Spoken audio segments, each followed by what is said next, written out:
Skeptics consider them charlatans, but to true believers, they're miracle workers. So do faith healers really deliver? We sent reporter Nick Coe along to find out, and you should see what happens when Nick asks for a little healing himself. Look, wherever he comes, there's always miracles happen, always. I don't know exactly what it is he does. I believe he works for God. Jesus, all of it now. All of it.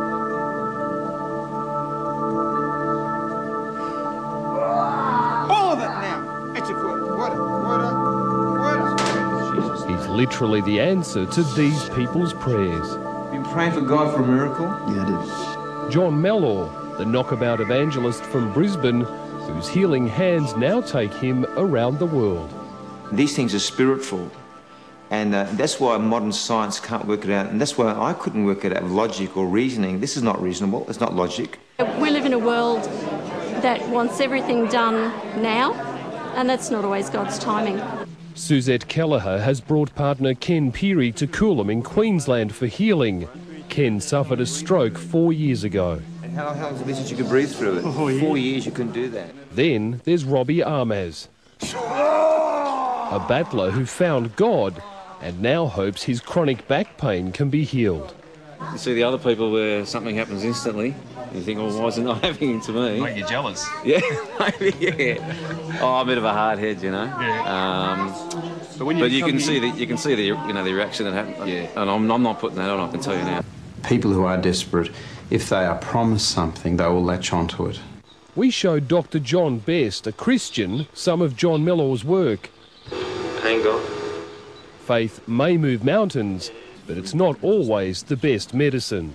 My caution to people is that if anyone ever says to you, I promise you I can cure your condition, you can never make promises. Jesus seemed free. Damien Phillips came to pray for relief from an excruciating leg condition. His limbs are literally wasting away. And so how bad was the pain before? 10 out of 10. It was that bad? Yeah. Walk along there. Where's the pain?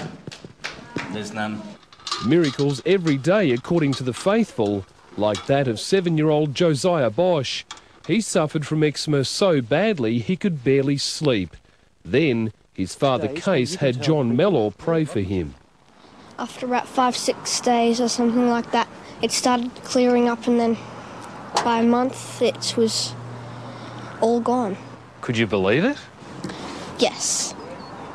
A bit hard to, but I could believe it because I saw it with my own eyes.